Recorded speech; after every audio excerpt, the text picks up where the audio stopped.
Assembly parliament ఎన్నికల్లో ఓటమి, ఎమ్మెల్యేల పార్టీ మార్పు, కమిషన్ల విచారణ వంటి అంశాలతో ఉక్కిరిబిక్కిరవుతోన్న గులాబీ బాస్ కేసీఆర్ కు మరో బిగ్ షాక్ తగిలింది.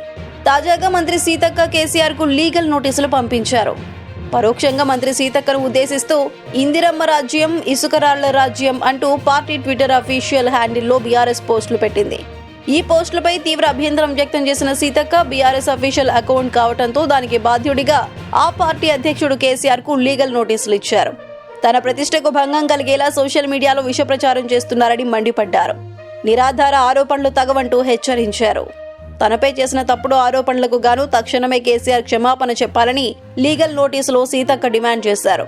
కాగా పవర్ కమిషన్ నోటీసులనే పట్టించుకొని కేసీఆర్ సీతక్క లీగల్ నోటీసులపై ఏ విధంగా రియాక్ట్ అవుతారోనని ఉత్కంఠ నెలకొంది.